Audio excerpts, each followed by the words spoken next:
Talks between Russian and Ukrainian officials began on the Belarusian border on Monday, as Russia's diplomatic and economic isolation deepens 4 days after invading Ukraine. The Ukrainian president's office said the talks' aim was an immediate ceasefire and the withdrawal of Russian forces. Moscow was cagier, with the Kremlin declining to comment on its aims. Russia calls its actions in Ukraine a special operation. The talks are being held on the border with strong Russian ally Belarus, which has become a launchpad for the troops invading Ukraine. The Russian advance has gone more slowly than some expected. Blasts were heard before dawn on Monday in the capital of Kyiv and in the major eastern city of Kharkiv, Ukrainian authorities said.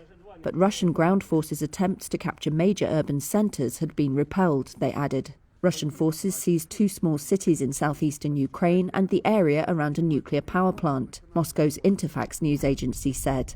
But they ran into stiff resistance elsewhere. Russian President Vladimir Putin put Russia's nuclear deterrent on high alert on Sunday. The Western-led response to the invasion has been sweeping.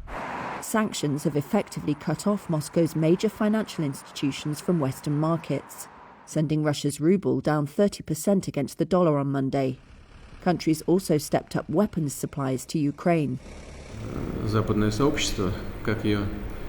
Putin called the West an empire of lies on Monday.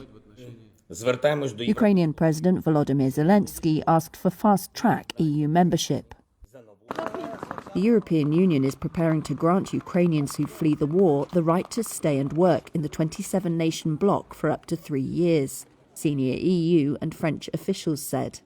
According to the UN Refugee Agency, more than 500,000 people have fled from Ukraine to neighbouring countries. It was not clear whether any progress could be achieved in the talks. At least 102 civilians in Ukraine have been killed since Thursday, but UN Human Rights Chief Michelle Bachelet said on Monday the real figure is feared to be considerably higher.